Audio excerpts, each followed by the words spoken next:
أعوذ بالله من الشيطان الرجيم. بسم الله الرحمن الرحيم.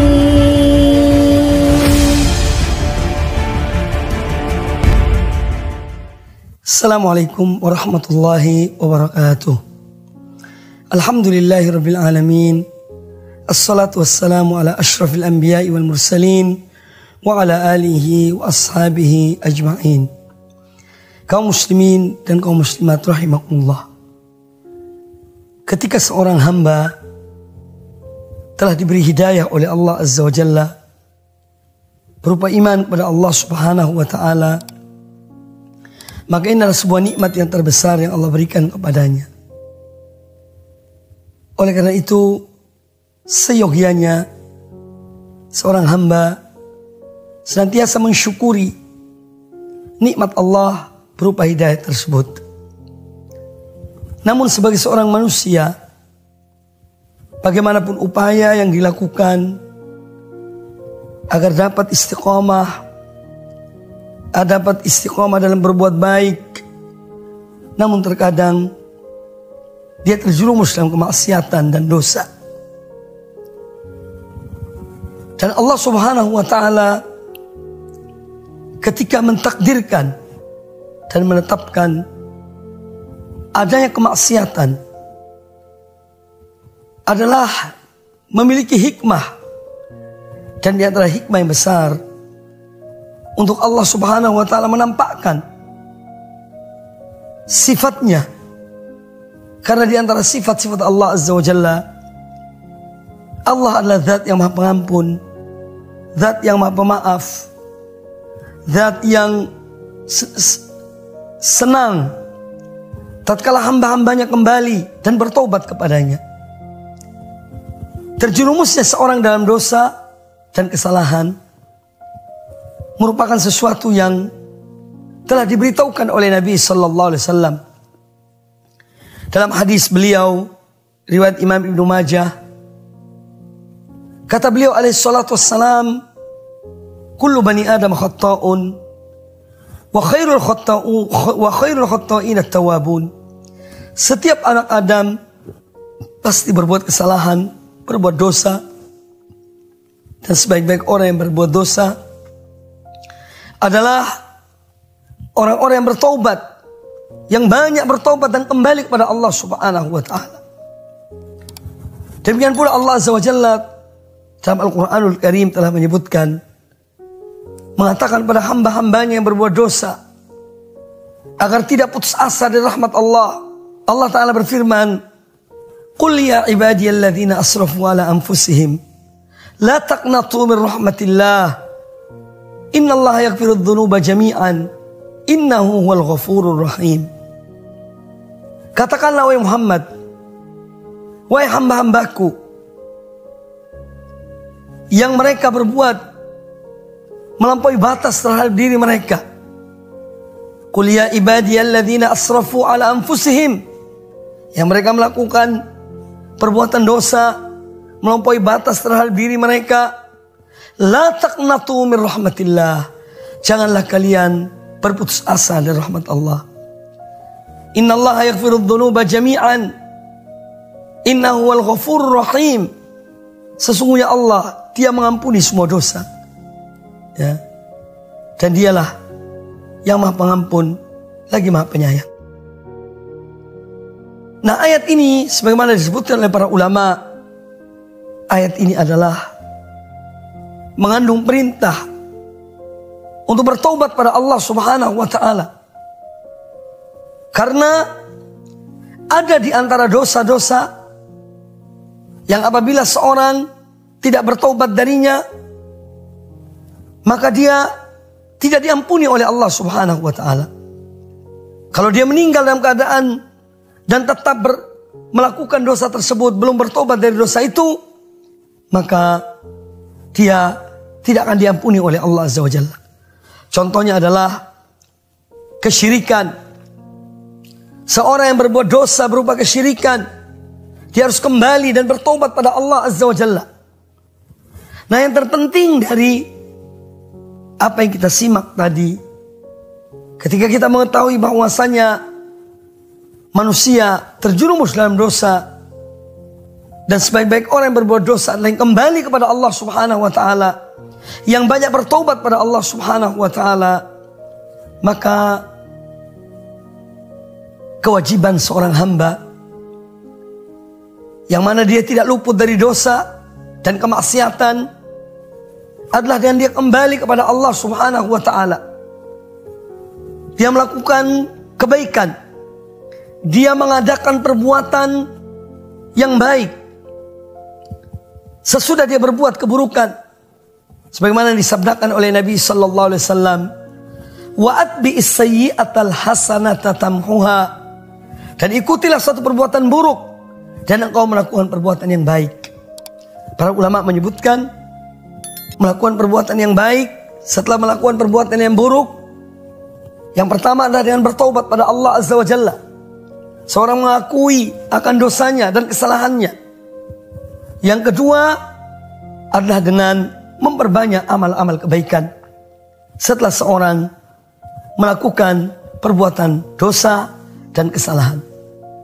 Dan ada sebuah hadis Nabi sallallahu alaihi wasallam yang mana hadis ini tentu mendorong seseorang untuk senantiasa bertobat dan kembali kepada Allah Subhanahu wa taala serta melakukan amal-amal kebaikan setelah dia melakukan suatu perbuatan dosa, suatu kemaksiatan atau suatu kesalahan. Diriwayatkan Imam At-Tabrani dalam kitabnya Al-Mu'jamul Awsat dari sahabat Abu Dzar Al-Ghifari radhiyallahu anhu, beliau mengatakan bahwa Rasulullah sallallahu alaihi wasallam bersabda, "Man ahsana fima baqiya ghufira lahu ma madha." Man ahsana fima baqiya. Barang siapa yang dia berbuat baik pada sisa-sisa umurnya, pada sisa-sisa kehidupannya, niscaya dia akan diampuni apa yang telah dia lakukan, apa yang telah dia kerjakan dari perbuatan-perbuatan dosa. Kemudian kata Nabi sallallahu alaihi wasallam, "Wa man asaa fima baqiya ukhidha ma madha wa ma baqiya." Wa man asaa, dan barang siapa yang dia tetap berbuat jelek ya pada sisa-sisa umurnya, maka dia akan diberi sanksi dari dosanya yang terdahulu maupun yang kemudian. Nah, hadis ini sebetulnya apabila seorang merenungkannya, betapa Allah Subhanahu wa taala memiliki rahmat dan ampunan yang besar kepada hamba-hambanya.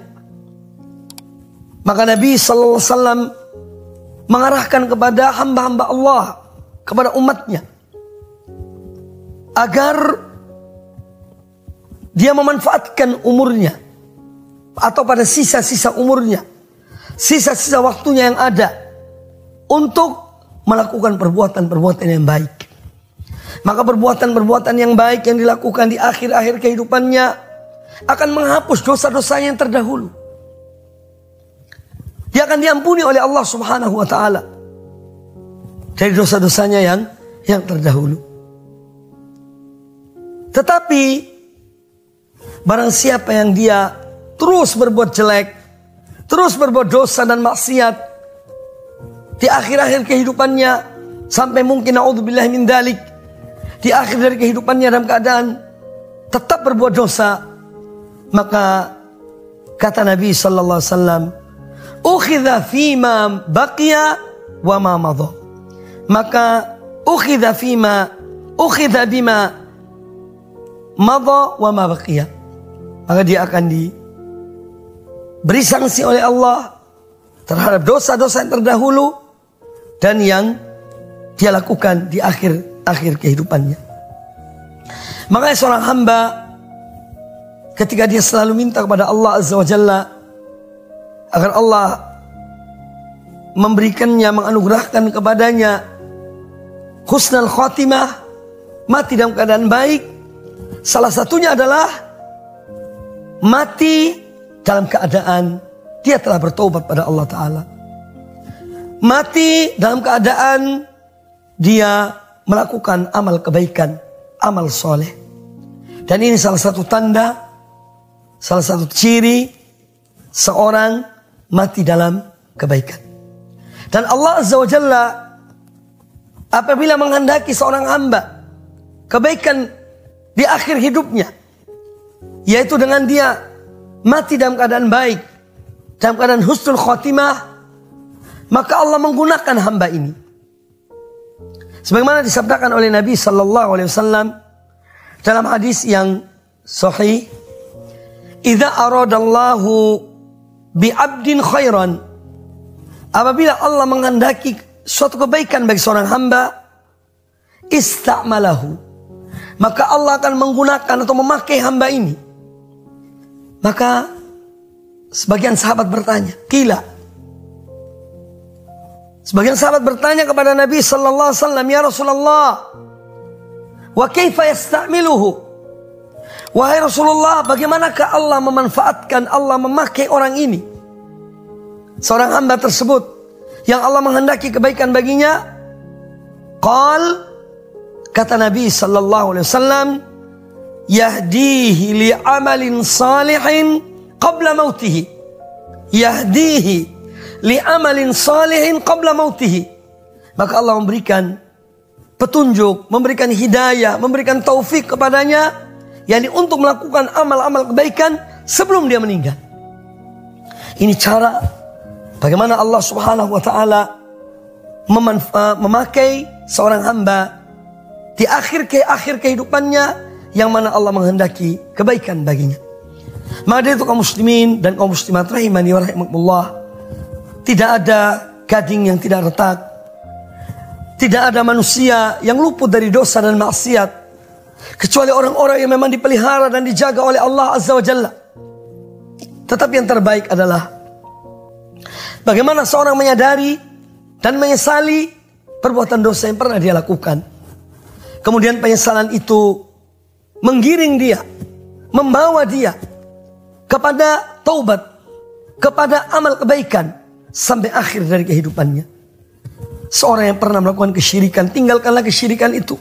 Hijrahlah dari kesyirikan kepada tauhid. Seorang yang mungkin melakukan perbuatan-perbuatan yang tidak dicontohkan oleh Nabi Sallallahu Alaihi Wasallam, maka tinggalkanlah perbuatan itu. Hijrahlah dari perbuatan tersebut kepada sunnah Nabi Sallallahu Alaihi Wasallam.